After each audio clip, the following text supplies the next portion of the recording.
Hindi man binoboto ang unang ginang o ginoo, malaki naman ang posibilidad nilang maging malaki ang papel nila o impluwensya sa isang administrasyon.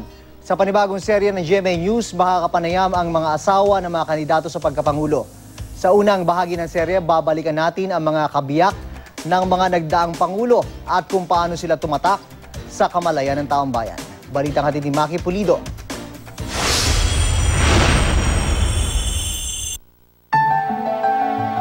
Itinatag niya ang Asociación Nacional de la Cruz Roja o mas kilala na ngayon bilang the Philippine National Red Cross.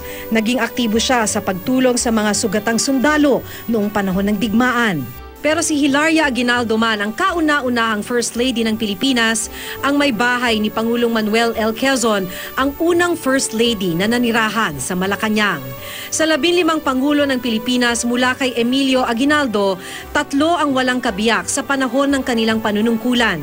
Sa edad na 16 na taon, ang ika-4 na anak ni President Elpidio Quirino ang humalili sa posisyon ng kanyang yumaong ina at nakilala bilang the Teenage First Lady.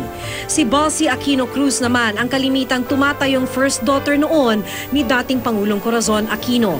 Samantalang sa administrasyon ni Pangulong Noynoy Aquino, ang kanyang mga kapatid ang gumaganap sa tungkuling ito. 4 sa First Ladies ng ating bansa naging beauty queens. Kanya-kanya rin ang angking galing ng first spouses. Si dating First Lady Leonila Garcia, isang registered pharmacist. Sina First Lady Evangelina Macapagal at First Lady Luisa Ejercito Estrada, kapwa-doktor. Si First Gentleman Jose Miguel Arroyo, isang abogado. At si First Lady Amelita Ramos, magaling sa iba't ibang sports at sa pagtugtog ng piano.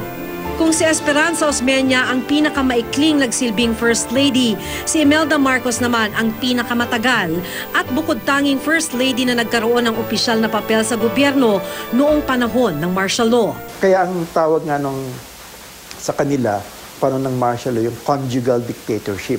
Hindi lang ito dictatorship ni Ferdinand Marcos. Wala sa ating konstitusyon at hindi nakatakda sa batas ang papel na dapat gampanan ng isang presidential spouse o kabiyak ng Pangulo. Kasi merong expectation ng Pilipino na ang namumuno ay merong solidong support system. Na merong magsasabi sa kanya na, yung ginagawa mo ay medyo parang hindi tama o kaya yung ginagawa mo ay tama doon at according to your platform.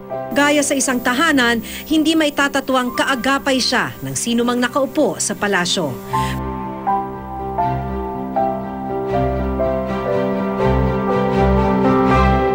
Maki Pulido, GMA News.